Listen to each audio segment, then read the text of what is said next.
Hey folks, I'm Alex Dowd. And I'm Katie Rife. Today we're going to be talking about one of this year's Best Picture nominees. That would be Bong Joon Ho's Parasite, his class warfare thriller, comedy, drama.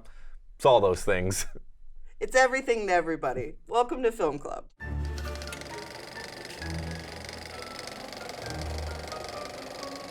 So Alex, Parasite, it was my #1 film of the year. I think it is a 5-star A. I really can't think of much about this film that I would even criticize. I think it's just a wonderful achievement. And I am not alone in that. It has been a huge favorite, crossing over into America in a way that is unusual for a South Korean film in a bigger way. And it's got tons of fans. Everybody from the Cannes jury to the Bong Hive on Twitter are fans of Parasite. It's Bong Joon Ho. He's a South Korean filmmaker, known for The Host, his giant monster movie. Yep. He also made Snowpiercer and Mother and Memories of Murder. Very popular filmmaker, but this kind of, I think, took him to kind of a new level. Yeah, like he's been a fixture on the international film festival scene for a long time. And The Host was a minor hit when it came out in the early 2000s. There was a big wave of Korean cinema coming out around that time. But it was not as big of a phenomenon as Parasite is. Yeah, I mean, Parasite has made a decent amount of money here. And again, the critics have rallied around it as well. I think it might actually be close to the critical favorite of the year if you look at the consensus, maybe just below The Irishman. Yeah, and I'm a big fan of it as well. I don't know. I mean, I don't have a lot negative to say about Parasite, honestly. I mean, the first time I saw it, I thought it was great. And then I saw it again, and I was like, wow, I think this might be a perfect movie.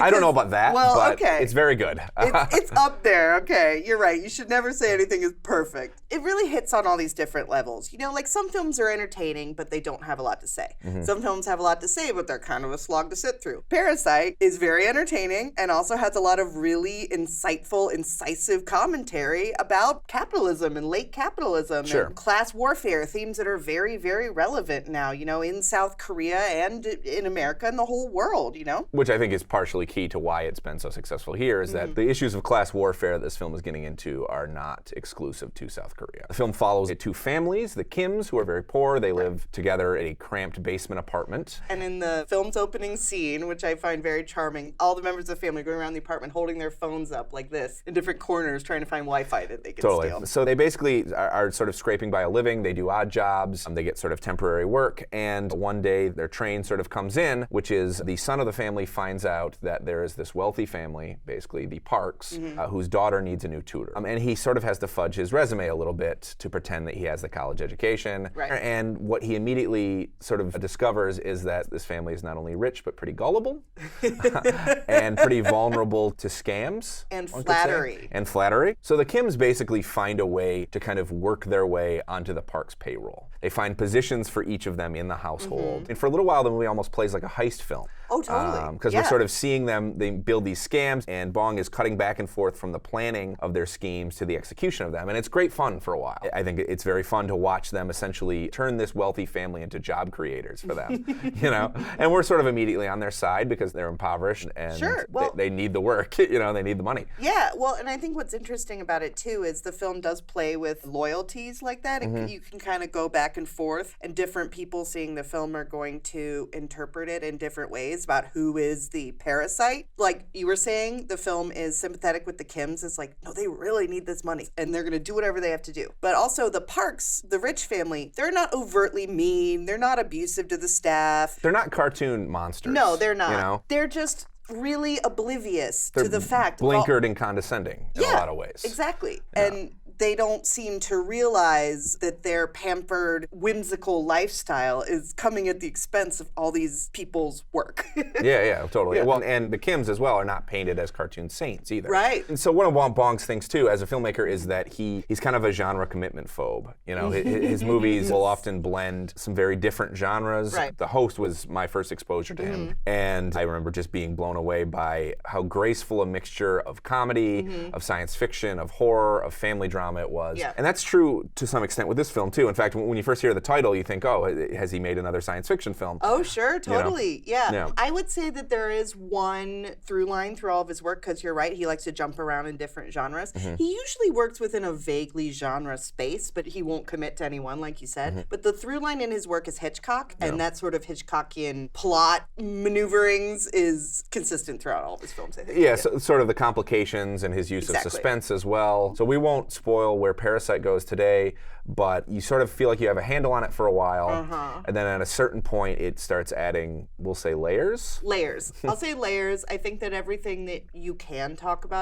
the movie in terms of themes does apply all throughout the entire length of it. It doesn't turn into a completely different movie, but it does. The plot thickens and the theme deepens as it goes on. I feel like the most you could say is the kind of setup we've been talking about is only the first part. And I do think that the film, ultimately, what it's really about is the way that capitalism pits desperate people against each other. It's about the idea that capitalism creates a zero-sum game for, you could say, the 99%. And it's interesting the way he does this tonally, because as we were talking about, the Kims replaced the old staff in the Parks household, and they're poor people too. Right. You know, they need these jobs too. And Bong presents it in this sort of like madcap style, like they have these kind of humorous schemes as to how they get them out of the job, but really, you know, he's presenting this serious, even kind of fucked up idea in a very madcap way, which is fun. 100%, yeah. I mean, it's sort of a spoonful of sugar makes the medicine go down a little bit. Although I also think that whole aspect of it feeds into his point about class, too. And I think that for a long time, we are sort of just enjoying the fun of them getting one over on this rich family. And then the film deepens our understanding of what the cost of that is for other people. Well, and